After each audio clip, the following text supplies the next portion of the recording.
Hello दोस्तों, स्वागत है आप सभी का एक और नई वीडियो में जिसमें मैं रिव्यू करने वाला हूं डिज्नी प्लस हॉटस्टार की स्पेशल वेब सीरीज आर या पार की, जिसके चर्चे आपने सोशल मीडिया पर जरूर सुने होंगे। तो एग्जैक्टली क्या है इसकी कहानी और कैसी है ये वेब सीरीज, इसी के बारे में आज मैं बात करने वाला हूं। तो अगर आप चैनल पर नए हैं तो फटाफट से चैनल को सब्सक्राइब कर लीजिए ताकि आपको नई नई फिल्मों और वेब सीरीज से जुड़ी अपडेट्स रेगुलरली मिलते रहें। तो चलिए बिना किसी देरी के शुरू करते हैं।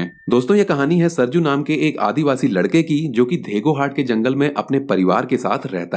यहाँ रहने वाले ये सभी आदिवासी लोग बाहरी दुनिया से कोई संपर्क नहीं रखते, ना तो ये इस जंगल से बाहर जाते हैं और ना ही किसी को इस जंगल के अंदर आने देते हैं। सब कुछ ठीक चल रहा होता है। ये आदिवासी लोग अपनी इस छोटी सी दुनिया में बहुत खुश होते हैं, पर तभी एक दिन इस जंगल के बाहर माइनिंग के दौरान वहाँ के इंजीनियर को एक पत्थर मिलता है, जिसकी जांच करवाने के बाद पता चलता है कि धेगोहाट के जंगल में बहुत सारा यूरेनियम है, जिसकी कीमत इतनी है कि उससे कई देश खरीदे जा सकते हैं। ये खबर जब वहाँ के सबसे बड़े बिजनेसमैन रूबिन भट्टा को मिलती है तो वो इस लैंड को हासिल करने के लिए उन आदिवासियों से बोलता है कि तुम लोग अगर इस जमीन को छोड़कर कहीं और शिफ्ट हो जाओ तो उसके बदले में मैं तुम्हें बहुत सारा पैसा दे सकता हूँ। पर वो आदिवासी लोग बोलते हैं कि ये जंगल उनका घर है और वो इसको छोड़कर कहीं नहीं जाएंगे। आदिवासियों की ये बात सुनकर भट्टा साहब का ईगो हर्ट हो जाता है, जिसके बाद रूबिन भट्टा कुछ गुंडों को भेजकर उन सभी ट्राइबल्स पर हमला करवा देता है, जिसमें सरजू के पिता के साथ साथ वहाँ रहने वाले 50% से भी ज्यादा आदिवासियों की मौत हो जाती है। बस इसके बाद सरजू अपना जंगल छोड़कर उन सभी को मारने के लिए निकल पड़ता है जो भी इसके लिए जिम्मेदार होते हैं। अब जंगल में रहने वाला एक आदिवासी लड़का जिसने जंगल के बाहर कभी कदम नहीं रखा है, वो इन शहरी लोगों से बदला कैसे लेता है और रूबिन भट्टा इस जमीन को पाने के लिए किस हद तक जाता है, ये जानने के लिए तो आपको डिज्नी प्लस हॉटस्टार की इस स्पेशल वेब सीरीज को देखना ही पड़ेगा। दोस्तों, इस वेब सीरीज की जो कहानी है वो हॉलीवुड की फिल्म अवतार से, जो कि 2009 में आई थी, उससे काफी हद तक मिलती है, क्योंकि उसमें भी कुछ इसी तरह से उन्हें एक पत्थर मिलता है, जिसके बाद वो लोग उस पत्थर को हासिल करने के लिए उन नावीज पर अटैक कर देते हैं। मगर दोस्तों, इस वेब सीरीज का जो स्क्रीन प्ले है वो अवतार फिल्म से बहुत ही अलग है, क्योंकि इसका जो प्रेजेंटेशन है वो इतना इंटरेस्टिंग है कि आप इस वेब सीरीज को एक बार देखना शुरू करोगे तो फाइनल एपिसोड देखने तक खुद को रोक नहीं पाओगे, क्योंकि इसके हर एपिसोड को एक सस्पेंस के साथ खत्म किया जाता है, जिसकी वजह से क्यूरियोसिटी बनी रहती है और हम स्क्रीन से बंधे रहते हैं। बात करें क्लाइमैक्स की, तो क्लाइमैक्स तो 7वें एपिसोड में ही हो जाता है, पर 8वें एपिसोड में ये पूरी तरह से क्लियर कर दिया गया है कि सीजन 2 में क्या होने वाला है, क्योंकि एक नई कहानी की शुरुआत 8वें एपिसोड में दिखाई गई है, जिसमें शिल्पा शुक्ला सीजन 2 में मेन विलन के रूप में दिखने वाली हैं। तो अगर आप इस वेब सीरीज को देखना चाहते हैं तो आप इसे हॉटस्टार पर देख सकते हैं। बस एक बात का ख्याल रखना कि इस वेब सीरीज के अंदर खून खराबा बहुत है और कई सीन्स तो ऐसे भी हैं जिनमें कटे हुए बॉडी पार्ट्स को भी दिखाया गया है। साथ ही इसमें गालियों की भी भरमार है। एमसी और बीसी का उच्चारण तो आपको हर दूसरे सीन में मिल जाएगा। पर हाँ, इस वेब सीरीज की एक सबसे अच्छी बात यह है कि इसमें कोई भी इंटीमेट सीन नहीं है। तो अगर आपको खून खराबे और गालियों से कोई प्रॉब्लम नहीं है तो आप इस वेब सीरीज को बड़े आराम से देख सकते हैं। पर अगर आपको गालियों से परहेज है और आप कोई एक ऐसी वेब सीरीज ढूंढ रहे हैं जो आप अपनी फैमिली के साथ बैठकर देख सकें, तो आप खाकी द बिहार चैप्टर देखिए, जिसका कंप्लीट एक्सप्लेन्ड वीडियो मैंने अपने चैनल पर अपलोड कर दिया है, जिससे आपको आइडिया लग जाएगा कि इस वेब सीरीज का जो स्क्रीन प्ले है वो कैसा है। बाकी आज के लिए बस इतना ही। मिलते हैं बहुत ही जल्द अगली वीडियो में। तब तक के लिए टेक केयर, बाय बाय।